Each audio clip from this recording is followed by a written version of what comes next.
불편한 데는 많으신데 여기저기 병원을 다 둘러봐도 특별히 검사 결과는 이상이 없고 진단을 뚜렷하게 내려주시지 않는 경우가 많습니다. 이렇게 다양한 증상이 있는데 모든 검사는 정상이다. 이럴 때 자율신경 실조증을 한번 의심해 볼 수 있겠습니다. 안녕하세요. 이재영. 배원영 원장입니다. 몸이 항상 피곤하고 가슴이 답답하고 만성 설사랑 변비가 반복이 되고 이유 없이 두통도 좀 자주 오고 어지러우신 분들은 꽤 많이 있습니다. 맞습니다. 이런 증상들로 인해서 여러분들은 생활이 힘들지 않으실까요? 그렇다면 여러분은 자율신경 실조증을 앓고 있을 가능성이 큽니다. 이런 증상들을 이제 여러 개 가지고 있으신 분들이 자율신경 실조증을 앓고 있으실 가능성이 높은데요. 자율신경, 여러분들이 들으면 조금 생소하실 수 있는데 이 자율신경이라는 거는 이제 우리 몸의 내장기관과 혈관 이런 것들을 조절하는 신경을 말합니다. 근데 이 자율신경이 무너지면 눈에 보이는, 보이지 않는 이 여러 가지 건강 문제가 생길 수가 있고 어느 병원을 가서 치료를 해야 될지 그리고 과연 이게 내가 치료를 해야 되나 이런 걸 잘 몰라가지고 적절한 치료를 잘 못 받는 경우가 많다는 겁니다. 그래서 요즘은 현대인의 생활의 질을 심각하게 떨어뜨리는 보이지 않는 적, 자율신경 실조증, 그리고 이 자율신경 실조증을 치료할 수 있는 치료법인 교감신경 차단술 주사와 스내피 주사, 여기에 대해서 한번 알려드리도록 하겠습니다. 요즘에 현대인들은 불면을 앓고 있으신 분들이 많은데 이 불면도 자율신경에 문제가 돼서 생길 수 있는 증상으로 볼 수도 있는데요. 자율신경에 대해서 조금만 더 자세히 한번 더 설명 좀 해주실 수 있겠습니까? 자율신경계라는 것은 신경계가 내 의지와 상관없이 자율적으로 움직이는 것을 말합니다. 중요한 이유가 우리 몸에서 항상성이라고 하죠. 항상 일정한 패턴을 유지할 수 있게끔 얘기하는 거고 우리 마음대로 심장 박동을 조절할 수는 없잖아요. 그런 거는 우리 마음대로 조절할 수 없는 신경이기 때문에 대표적인 자율신경계 증상이라고 할 수 있습니다. 자율신경계는 크게 교감신경계와 부교감신경계로 나누어지고 있습니다. 교감신경은 긴장하는 상황, 응급적인 상황에서 심장 박동을 좀 빠르게 하고 혈압을 올리는 작용을 합니다.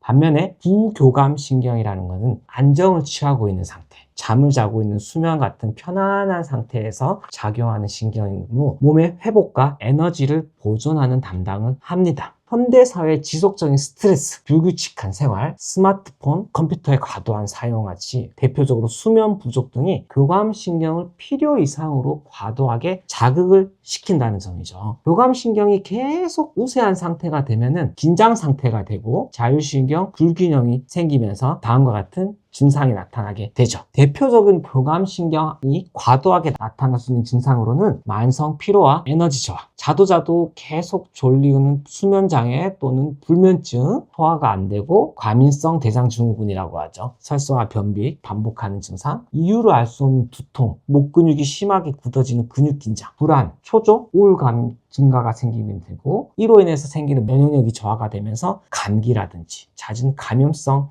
문제가 생기기도 합니다. 혈압 상승과 같은 심혈관계 문제가 초래되기도 하고 우리 몸의 호르몬이 불균형을 초래하기도 합니다. 증상들 중에서 하나나 두 가지 있는 경우, 가슴이 답답하다, 이명이 들린다, 이렇게 한두 가지 증상이 있는 경우는 증상에 맞는 과에 가셔서 일단 먼저 거기에 맞는 검사를 하시는 게 좋습니다. 검사 결과가 했는데 정상이다, 치료를 하고 있는데도 치료 반응이 전혀 없다, 한두 가지 증상이 아니라 증상이 3개, 4개, 5개, 6개 이렇게 여러 가지가 막 겹쳐 있을 때, 이럴 때는 자율신경 실조증의 가능성이 높습니다. 이렇게 자율신경 실조증이 의심이 될 때는 거기에 맞는 검사나 치료를 따로 시행해 보는 것이 좋습니다. 자율신경 실조증을 치료할 수 있는 방법들은 뭐가 있을까요? 치료할 수 있는 방법이 여러 가지가 있는데 효과가 제일 좋고 저희 쪽에서 많이 시행할 수 있는 방법이 첫 번째로 교감신경 차단술이라는 주사가 있고 두 번째로 스내피 주사라고 하는 근육 쪽에 치료하는 주사법이 있겠습니다. 이 두 가지 치료법 중에서 첫 번째 교감신경 차단술 주사 라는 게 있는데 척추뼈 옆쪽으로 교감신경들이 지나가고 있습니다. 흥분된 교감신경을 직접적으로 주사를 해가지고 흥분된 신경을 안정화시켜주는 그런 치료를 하게 되는 주사법으로 되겠습니다. 대표적으로 목 쪽으로 시행하는 성상신경절 주사라는 게 있고 흉추부나 요추부에 시행할 수 있는 흉요추 교감신경절 주사 같은 것들이 있겠습니다. 그래서 이런 치료법들은 척추뼈 가까이에 주사를 해서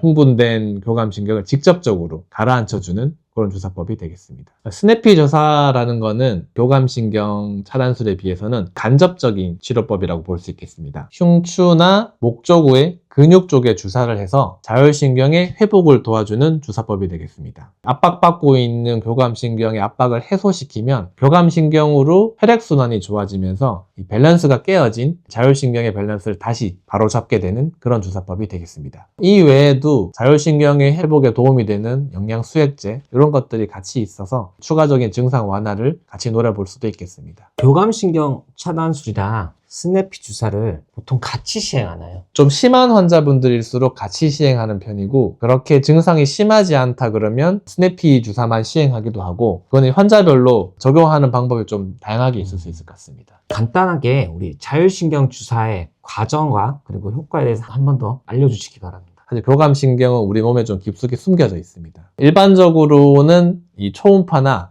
엑스레이 영상을 보면서 바늘을 좀 깊게 넣어가지고 깊게 숨어있는 이 교감신경절에다가 주사를 하게 되고 주사 위치는 환자의 증상에 따라서 조금 다양한데 두통이라든지 불면 그리고 상지 위주의 문제가 증상이 있다 그러면 주로 이제 목 쪽으로 주사를 하게 되고 그 외에 이제 흉추 쪽이나 허리 쪽, 다리 쪽 이렇게 증상이 있은 경우에는 흉추나 요추 쪽 이쪽에서 시행을 할 수도 있겠습니다. 두 번째 스내피 주사는 교감신경, 부교감신경, 자율신경에 연결된 근육들의 주사를 해서 자율신경의 기능 회복을 돕는 주사법입니다. 그래서 근육 쪽으로 주사를 해서 근육을 조금 이완을 시키면 이 자율신경이 받는 압박이 줄어들면서 자율신경으로 혈액순환이 좋아지게 되고 그렇게 됨으로써 자율신경이 균형을 다시 찾아가게 되는 치료법이고 대략 한 10군데 내외 정도로 주사 치료를 시행할 수 있다고 보게 되겠습니다. 교감신경 주사나 스내피 주사나 둘 다 스테로이드를 사용하지 않고 있기 때문에 이 주사 약제에 대해서 부작용은 거의 없다고 보시면 되겠습니다. 근데 이 첫 번째 교감신경 주사는 주사 위치에 따라서 기흉이라든지 혈관 쪽으로 이제 약물이 주입된다든지 하는 그런 부작용들이 생길 수가 있긴 합니다. 초음파나 이 엑스레이 영상을 보면서 주사를 하고 또 경험이 많은 의사가 주사를 하면 그런 부작용들이 거의 생기지 않기 때문에 안전한 주사법이라고 볼 수 있겠습니다. 대략적인 치료 간격이나 어느 정도 했을 때 효과를 좀 기대해 볼 수 있을지. 치료 간격도 이제 증상이 얼마나 오래되었냐, 증상이 얼마나 심하냐에 따라 조금 차이가 날 수 있는데 보통은 초반에는 일주일에 한 2회 정도 한다고 보시면 되겠습니다. 한 5회 내지 6회 정도 치료를 시행하면 이전보다 좀 눈에 띄는 변화들이 좀 나타납니다. 치료 종결까지는 한 10회, 20회 뭐 좀 차이가 나지만 그 정도 한다고 보시면 되겠습니다.